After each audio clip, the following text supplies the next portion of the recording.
સૌથી પહેલા સુરતની વાત કરીએ તો અહીં ગેસના બાટલાની અછત હવે રસોડા હોટલથી લઈને સ્મશાન સુધી પહોંચી ગઈ છે।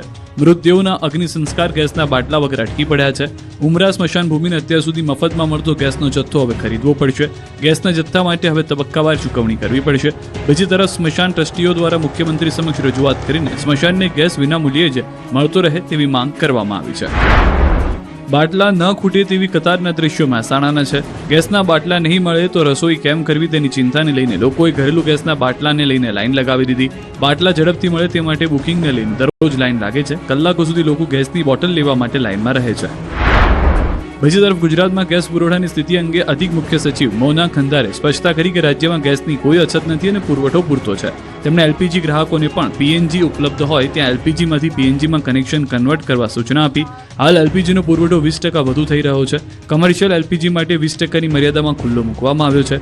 આ ઉપરાંત જ્યાં પીએનજી કનેક્શન ઉપલબ્ધ નથી તેવા વિસ્તારમાં એસેન્શિયલ અને સેમી એસેન્શિયલ ક્ષેત્ર માટે 70% મર્યાદામાં એલપીજી કનેક્શન આપવાનો નિર્ણય લેવાયો છે। ધાર્મિક સંસ્થાઓ જે છેલ્લા 1 વર્ષથી રોજ ભોજન આપે છે તેમને પણ 10% મર્યાદામાં કમર્શિયલ એલપીજી કનેક્શન આપવાનો નિર્ણય કરાયો છે। તો જે ગ્રાહકો પાસે પીએનજી અને એલપીજી બંને કનેક્શન હોય તેમણે બુધવાર સુધીમાં તેમનું એલપીજી કનેક્શન સરેન્ડર કરવાનું રહેશે। બીજી તરફ ફરી એકવાર કોલસાનો જમાનો આવી ગયો છે। ગેસના બાટલા નહીં મળતા રાતોરાત કોલસાની માંગમાં જબરો ઉછાળો આવ્યો છે। અચાનક લાકડા અને કોલસાની માંગ વધી છે। પીજી, રેસ્ટોરન્ટ અને ભોજનાલયની પણ માંગ વધુ છે। છેલ્લા 4-5 દિવસમાં 25 થી 30% ઉછાળો આવ્યો છે। માંગ વધતા ભાવમાં પણ મણે 10 થી 30 રૂપિયાનો વધારો થયો છે। હોટલ સંચાલકો દ્વારા બજારમાંથી દરરોજ 30 થી 40 હજાર કિલો વધારાના લાકડાની ખરીદી થઈ રહી છે તો દરરોજ 2000 કિલો કોલસાનું વેચાણ થઈ રહ્યું છે। ભાવનગર અને કચ્છથી આવતા કોલસામાં 28 થી 35 રૂપિયા કિલોએ વેચાઈ રહ્યા છે। ગેસની તંગીના કારણે સુરતનો કાપડ ઉદ્યોગ ડચકા ખાતા કામદારોએ વતન તરફ દોડ મૂકી। સુરતના રેલવે સ્ટેશન પર ફરી એકવાર દિવાળી કે હોળી પર પરપ્રાંતીય વતન તરફ દોડ મૂકતા હોય તેવા દ્રશ્યો સર્જાયા। મિડલ ઇસ્ટમાં વધતા યુદ્ધના તણાવથી રાંધણ ગેસનો પુરવઠો પ્રભાવિત થયો છે। તેના કારણે હવે સુરતમાં વસતા પરપ્રાંતીય શ્રમિકોની હાલત કટોકટી ભરી બની ગઈ છે। કેમ કે ગેસની અછતના કારણે ગેસ પર આધારિત ટેક્સટાઇલ સહિતના ઉદ્યોગો સંકટમાં મુકાયા। ધંધા બંધ કરવા પડે તેવી સ્થિતિનું નિર્માણ થયું, જેથી ઉદ્યોગ સાથે સંકળાયેલા કારીગરો બેકાર બન્યા। બેરોજગારીના કારણે અનેક કારીગરોને અહીં જીવન નિર્વાહ કરવું મુશ્કેલ બની ગયું છે, જેથી પોતાના માદરે વતનની વાટ પકડી। હવે તેમની ધીરજના બાણ ખૂટી જતા અને કોરોના કાળ જેવી સ્થિતિ ન સર્જાય તેવા ડરથી પરપ્રાંતિયો વતનની વાટ પકડી રહ્યા છે। રેલવે સ્ટેશન પર લોકોની ભારે ભીડ જોવા મળી હતી। ઉત્તર ભારત તરફ જતી ટ્રેનો ફરી હાઉસફુલ થવા લાગી છે।